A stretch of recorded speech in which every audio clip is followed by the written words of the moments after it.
Jehovah Jireh, God who sees what we need, and He is our provider. That is what we were just talking about, isn't it? So we continue in Genesis chapter 22, continue the story where the angel of the Lord spoke to Abraham. So, verses 15 to 19. Verse 15, and the angel of the Lord called unto Abraham out of heaven the second time, and said, By myself have I sworn, saith the Lord, for because thou hast done this thing, and hast not withheld thy son, thine only son, that in blessing I will bless thee, and in multiplying I will multiply thy seed as the stars of the heaven, and as the sand which is upon the seashore, and thy seed shall possess the gate of his enemies. And in thy seed shall all the nations of the earth be blessed, because thou hast obeyed my voice. So Abraham returned unto his young men, just like he said he would. And they rose up and went together to Beersheba, where he was living at the time. And Abraham dwelt at Beersheba. That's what it says. So, as soon as Abraham and his son had finished worshiping, God spoke to him again. On reading and rereading these verses, I noticed something remarkable that could only have come from God. Remember, Moses wrote this with God's help over 3,500 years ago. So it wasn't altered to say anything we wanted it to say.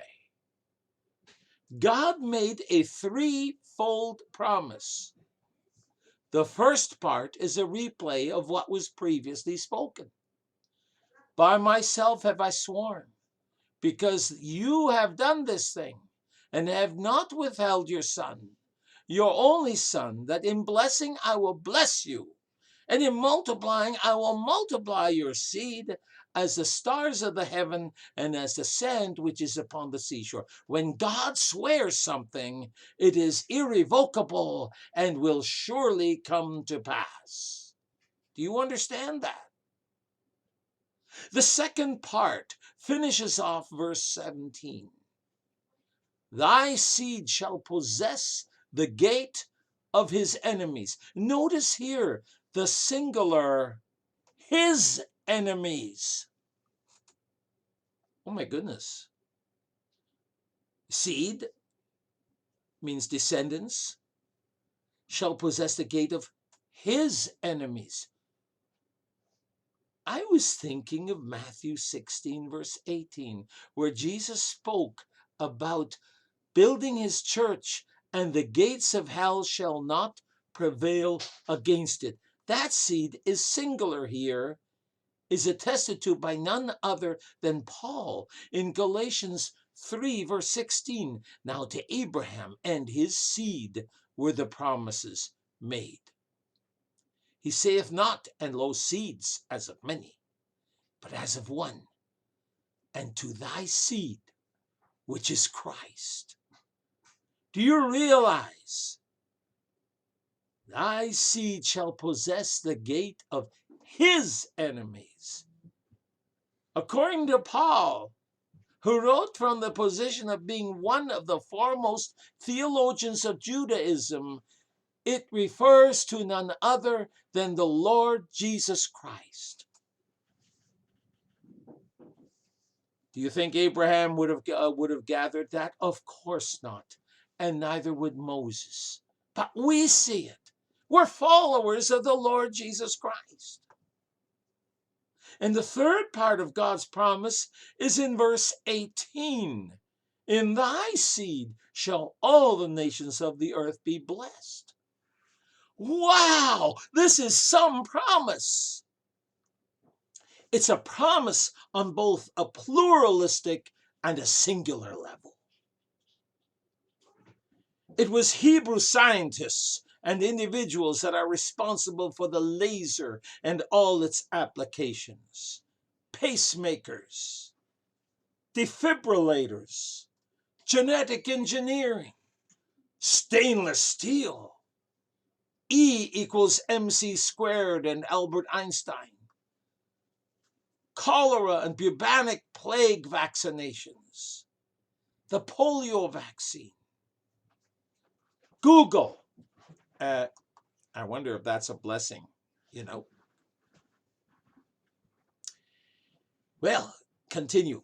Safety razors, printed circuit boards, almost all computer technology, cell phones, transistors, computer mouse. Oh, yeah, my computer mouse. The latex condom. I wonder if that's a blessing. Personal hygiene, hand washing. The ballpoint pen, baseball, and psychoanalysis. This is just to name a few things that Jewish people came up with. Hebrew people. Could you imagine life without any of these? But in my opinion, the singular level promise is the most important. Because in Jesus shall all the world be blessed. It was authentic Christianity that influenced a great move of social justice and the ban of most slavery.